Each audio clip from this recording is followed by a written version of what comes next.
الحمد لله الذي أبدع الأفلاك والأرضين والصلاة والسلام على من كان نبيا وآدم بين الماء والطين. أما بعد، قال الله تعالى في كتابه المقدس: أعوذ بالله من الشيطان الرجيم، بسم الله الرحمن الرحيم. ومن أظلم ممن منع مساجد الله أن يذكر فيها اسمه وسعى في خرابها ما كان لهم أن يدخلوها إلا خائفين. وقال رسول الله صلى الله عليه وسلم: أحب البلاد إلى الله مساجدها وأبغض البلاد إلى الله أسواقها. محترم سامعین کرام، میں نے ابھی آپ کے سامنے قرآن مقدس کی ایک آیت تلاوت کی ہے اور جناب محمد رسول اللہ صلی اللہ علیہ وسلم کی ایک حدیث شریف پیش کی ہے. کوشش یہی کروں گا کہ اسی کے ضمن میں آپ کے سامنے کچھ بات ذکر کر سکوں. اللہ سے دعا ہے کہ اللہ تبارک و تعالی ہم سب کو کہنے سننے سے زیادہ عمل کی توفیق عطا فرمائے. میں نے جو آیت شریفہ آپ کے سامنے تلاوت کی ہے اس کا مفہوم یہ ہے کہ اللہ رب العزت فرماتے ہیں کہ اس سے بڑا ظالم کون ہو سکتا ہے جو مساجد میں، اللہ کے گھر میں اللہ کی عبادت سے لوگوں کو روکے. یعنی سب سے بڑا ظالم وہی. وَسَعَى فِي خَرَابِهَا، اور مسجد کے ویران کرنے کی کوشش کرے. مَا كَانَ لَهُمْ أَن يَدْخُلُوهَا إِلَّا خَائِفِينَ. اللہ رب العزت فرماتے ہیں ایسے لوگوں کو ڈرنا چاہیے کہ کہیں ان کو اللہ کا عذاب پکڑ نہ لے، وہ ہلاک نہ ہو جائیں. علماء کرام نے اس کا شان نزول لکھا ہے. میں آپ کے سامنے عبرت کے لیے ذکر کرنا چاہتا ہوں تاکہ اس سے کچھ نصیحت حاصل ہو کہ سن 6 ہجری میں رسول اللہ صلی اللہ علیہ وسلم نے خواب دیکھا کہ آپ صحابہ کرام کی ایک جمعیت کے ساتھ مکۃ المکرمہ گئے ہیں اور عمرے کے ارکان ادا کر کے کوئی بالوں کو کتروا رہا ہے، کوئی حلق کروا رہا ہے. آپ صلی اللہ علیہ وسلم نے صحابہ کرام کے سامنے جب یہ خواب بیان کیا، ان کے اندر ایک جذبہ تھا، ایک شوق تھا. تمام صحابہ کرام تیار ہو گئے کہ اللہ کے رسول صلی اللہ علیہ وسلم میں بھی آپ کے ساتھ عمرے کے لیے تشریف لے چلوں گا. چنانچہ حدیث کی کتابوں میں آتا ہے کہ تقریباً 1500 صحابہ کرام جن میں انصار مہاجرین دونوں لوگ تھے تیار ہو گئے اور سن 6 ہجری بروز 2 شنبہ کو آپ صلی اللہ علیہ وسلم مدینۃ المنورہ سے تشریف لے گئے. بہرکیف جب آپ صلی اللہ علیہ وسلم مقام صلح حدیبیہ میں پہنچے تو کفار مکہ کی جانب سے آپ کے جاسوس نے آ کر اطلاع دی کہ کفار مکہ پوری طریقے سے تیار ہے جنگ کے لیے اور تمام اطراف کے لوگوں کو جمع کر لیا ہے کہ محمد اور ان کے ساتھیوں کو مکہ میں داخل ہونے نہیں دیں گے کسی صورت میں. آپ صلی اللہ علیہ وسلم نے صحابہ کرام سے مشورہ کیا اور مشورے کے بعد طے یہ ہوا کہ عثمان غنی رضی اللہ تعالی عنہ کو مکۃ المکرمہ بھیجا جائے تاکہ وہ ان سے بات کریں اور آپ کے ارادے کو ان کے سامنے اچھی طرح واضح کر دیں کہ ہمارا کوئی اس کے علاوہ مقصد نہیں ہے کہ ہم عمرہ کے لیے آئے، ہمارا جنگ اور لڑائی کا مقصد نہیں ہے، ہم تو صرف عمرہ کے لیے آئے ہیں، اللہ کی عبادت کے لیے آئے ہیں، اس کے بعد ہم یہاں سے واپس چلے جائیں گے. بہرکیف حضرت عثمان رضی اللہ تعالیٰ عنہ گئے لیکن بات نہیں بنی. بہت لمبی تفصیلیں میں اس کو ذکر نہیں کر رہا ہوں. بہرحال چند شرائط کے ساتھ اس بات پر صلح ہوئی کہ اس سال آپ لوگوں کو مکے میں داخلے کی اجازت نہیں ملے گی، آپ لوگ اسی طریقے سے بغیر عمرہ کیے ہوئے یہاں سے واپس چلے جائیں، آئندہ سال آئیے اور عمرہ کے ارکان ادا کیجئے گا. چند شرائط کے ساتھ، میں ان کو ذکر نہیں کروں گا. اس وقت یہ آیت نازل ہوئی جس میں اللہ رب العزت فرماتے ہیں کہ وَمَنْ أَظْلَمُ مِمَّنْ مَنَعَ مَسَاجِدَ اللَّهِ أَنْ يُذْكَرَ فِيهَا اسْمُهُ وَسَعَى فِي خَرَابِهَا، کہ اس شخص سے بڑا ظالم کون ہو سکتا ہے جو اللہ کے گھر میں اللہ کی عبادت کرنے سے لوگوں کو روک رہا ہو، اللہ کے گھر میں ذکر کرنے سے روک رہا ہو. فرمایا اس سے بڑا کوئی ظالم ہو ہی نہیں سکتا، سب سے بڑا ظالم یہی ہے اور وہ اللہ کے گھر کو ویران کرنے کی کوشش بھی کر رہا ہے۔ ما کان لہم ان یدخلوها الا خائفین، ایسے لوگوں کو ڈرنا چاہیے، ہر وقت سوچنا چاہیے کہیں اللہ کا عذاب اس کو پکڑ نہ لے، کہیں اللہ کے عذاب اس کی گرفت میں نہ، اللہ کے عذاب کی گرفت میں وہ شخص نہ آ جائے، اس لیے ہر شخص ڈرنا چاہیے۔ علماء نے لکھا ہے کہ شان نزول اگرچہ خاص ہے اپنے واقعے کے اعتبار سے، لیکن یہ الفاظ کے اعتبار سے عام ہے۔ تمام مساجد کا یہی حکم ہے کہ اگر کوئی شخص کسی شخص کو مسجد میں آنے سے روکتا ہے تو وہ بھی اس آیت کی وعید میں آئے گا،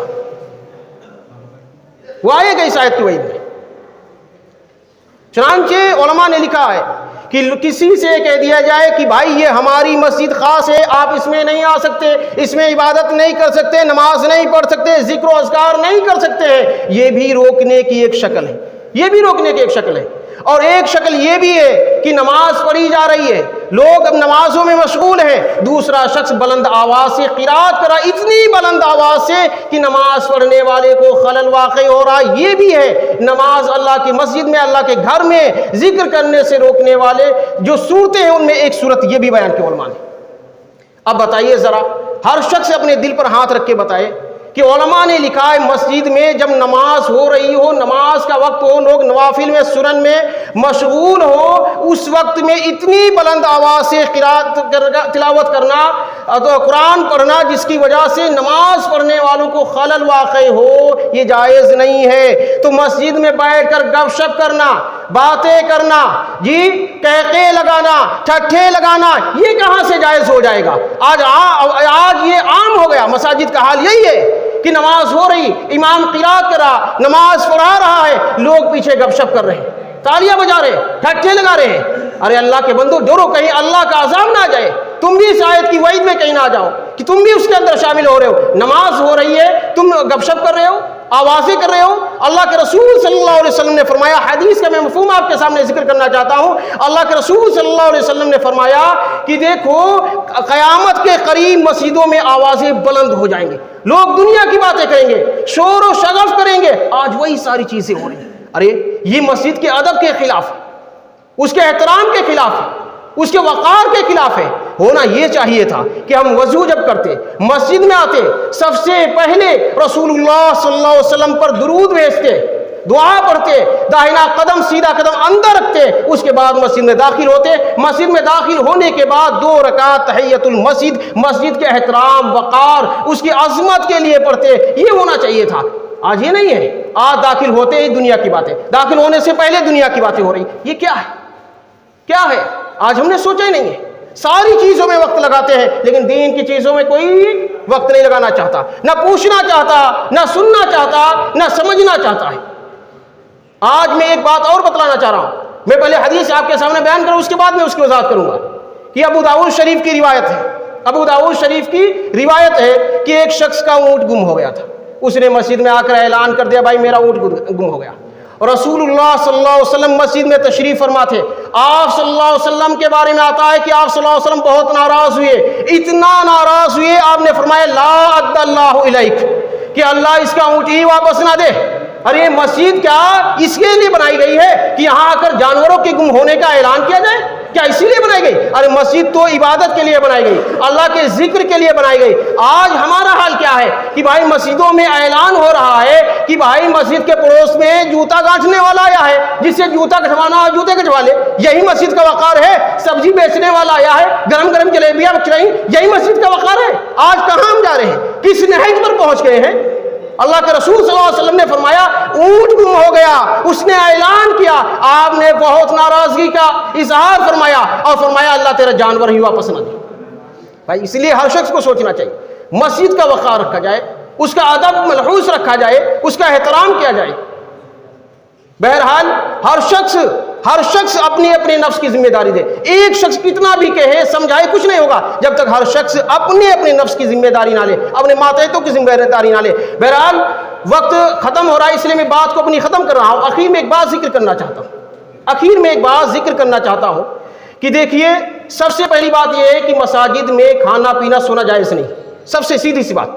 معتکف حضرات کے لیے چونکہ اعتکاف مسجد ہی میں ہوتا ہے، اس لیے ان کے لیے کھانے پینے سونے کی اجازت دی جاتی ہے، لیکن بات کرنے کی کوئی اجازت نہیں ہوتی۔ آپ خاموش رہیں، ذکر کریں یا سو جائیں، ہاں اچھی بات کہیں یا اس سے بہتر اللہ کے رسول نے فرمایا آپ خاموش رہیں، دی جاتی، لیکن اجازت بات کرنے کی اجازت نہیں ہوتی ہے۔ ہمارا دیکھو ہمارے یہاں کھانے پینے کا نظم رکھا جاتا، بالکل صحیح ہے، لیکن اس کا کیا ہے، ہمیں باتیں نہیں کرنا، یہ مسجد کے وقار اس کے ادب کے خلاف ہے، جائز ہی نہیں ہے۔ ہم باتیں کرتے ہیں، اس کا بالکل بھی خیال نہیں کر رہے ہیں کہ لوگ نمازیں پڑھ رہے ہیں، یہ مسجد کے ادب کے خلاف ہے، بھائی جائز نہیں ہے۔ میں سیدھی سی بات اللہ کے رسول صلی اللہ علیہ وسلم کے الفاظ جو ہے اس کا مفہوم میں بیان کر رہا ہوں، میں اپنی طرف سے کچھ نہیں کہہ رہا ہوں، اس کا خیال رکھا جائے۔ اور کھانے کے بہت سارے آداب ہیں بھائی، سیدھی سی بات کیا ہے، سب سے پہلے جب ہم دیکھو یہ دنیا کے سارے کام ہیں، کپڑا پہننا، کھانا پینا سونا، یہ سارے کام اگر ہم رسول اللہ صلی اللہ علیہ وسلم کی سنت کے مطابق کریں گے، آپ کے بتلائے ہوئے طریقے کے مطابق کریں گے، تو یہ ساری چیزیں عبادت بن جائیں گی، یہ ساری دنیاوی کام عبادت بن جائیں گے، اس سے ثواب ملے گا۔ ہمیں کرنا ہے، کھانا ہے، پینا ہے، سونا ہے، کپڑے پہننا ہے، لیکن رسول اللہ صلی اللہ علیہ وسلم کے طریقے کے مطابق اگر کریں گے تو یہ ساری چیزیں کیا ہے، عبادت بن جائیں گی۔ ہمیں کیسے کرنا ہے، رسول اللہ صلی اللہ علیہ وسلم کے طریقے کے مطابق۔ ہم کھانے جا رہے ہیں، سیدھے سی بات، پہلے ہاتھ دھوئیں اچھی طریقے سے، دسترخوان بچھائیں، پھر سلیقے سے کھانا کھائیں اور بسم اللہ پڑھ کے کھائیں، کیونکہ حدیث میں آتا ہے کہ مجلس تھی، مجلس میں چند لوگ بیٹھے ہوئے تھے، آپ صلی اللہ علیہ وسلم بھی اس میں شریک تھے، کھانا ختم ہونے لگا، جب ایک لقمہ رہ گیا تو وہ ایک صاحب انہوں نے کیا ہے اس وقت کہا بسم اللہ اول واخر، کھانے سے پہلے اگر دعا بھول جائے تو یہ دعا پڑھی جائے گی۔ اللہ کے رسول صلی اللہ علیہ وسلم مسکرا دیا اور کہا کہ دیکھو ابھی تک اس نے دعا نہیں پڑھی تھی، شیطان اس کے کھانے میں شریک تھا، اب جب اس نے دعا پڑھ لی تو شیطان نے اس کے پیٹ میں قید کر دی، پھینک دی۔